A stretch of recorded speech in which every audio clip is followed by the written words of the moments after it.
In screenwriting, everybody talks about the three-act structure. Ever since Sid Field, 1979, it's our tool of preference. I don't think it does the job. I don't think it does the job very well. Much better is the four-act structure we see in television. In the 1 hour television drama, you have 4 acts, each of about 10-15 minutes. And around the halfway point, end of Act 2, you have a reversal. Now, in the 3-act structure, we can have that, but this midpoint reversal is so important that I don't think it's fair to bury it in the middle of that 3rd act. It deserves its own act, so to speak. Now, I went one step further, all right? I actually believe that that midpoint reversal is more important than the end of your Act 1 or the end of your Act 2. So what I did was I rolled the first half of the story into 1 act and the second half into 1 act. So you have a 2-act structure. Now, how does this work? You're familiar with the inciting incident or the call to adventure. Something happens to the character is going to respond to that. Michael Arndt calls it the flawed response because the character hasn't learned yet. They have a dysfunction, or their world only works half. There's this fragile equilibrium. They've managed to get by in their own ways. So in the first half of the story, they'll try to achieve their goal. They'll try to deal with the problem from the inciting incident in their old ways, in their old flawed ways. That only works until that midpoint reversal, because then something happens. First, it seems like they've won, they've achieved what they want, but immediately thereafter, they learn a lesson, it didn't work. Great example, The Untouchables. The top of that midpoint reversal is they find the ledger, and now all they need is the bookkeeper. That's, there's a major win. Elliot Ness has also learned a lesson for the first time. He's dared to go beyond using his books. He's killed a person out of self-defense. So it's all working fine. But immediately thereafter, they lose one of the untouchables who's killed. So that's a negative. Now he needs to demonstrate that he can go even one step further. So once we've had the negative pole of that midpoint reversal, the second act starts. And that negative pole is like a second inciting incident. In Jaws, the first inciting incident is the killing of the swimmer.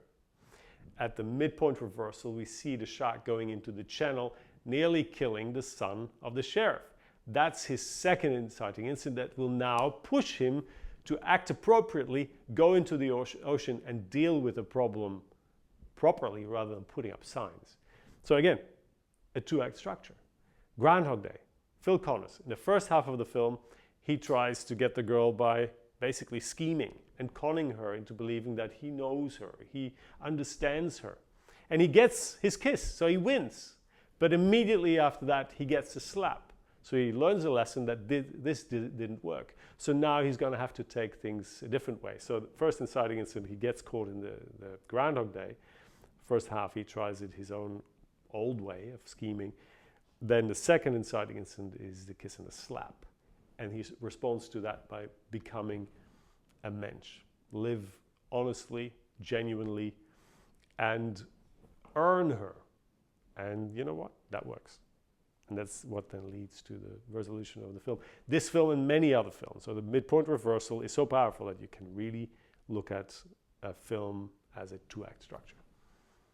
That's why I'm a huge fan of the sequence approach. Paul Golino's book is just wonderful. It shows us that even breaking your second act in 2 with a midpoint reversal is really not enough, because there's still this massive first half. You break in 2 and you make sure you have a climax for each 10 to 15 minutes. So you work around sequence climaxes. And if you look at that, you might have the character start trying to achieve their goal, beginning of Act 2, in their old ways, and at the end of the first sequence of Act 2, Golino will call it sequence C, they'll fail. And it's almost like my old ex-grandmother-in-law. She was Italian and she lived in Belgium, and she'd been living in Belgium for 50 years. And when the postman would come and bring her a pension, she'd be so angry that he still wouldn't speak Italian. You know, he'd been coming there delivering her pension for so long. So she would tell him in Italian and he would understand. So she would speak louder and she'd be shouting at him in Italian. So the character in your second act, the first sequence, they fail. The second sequence, you're going to try the same, but only harder. They're going to be angrier. So they try the same thing, which is kind of the definition of insanity, right? You're trying to do the same thing. And then at the midpoint reversal, they'll learn the lesson that it's not working. So initially, I think, it is working, but then it doesn't. And that's when they change their ways.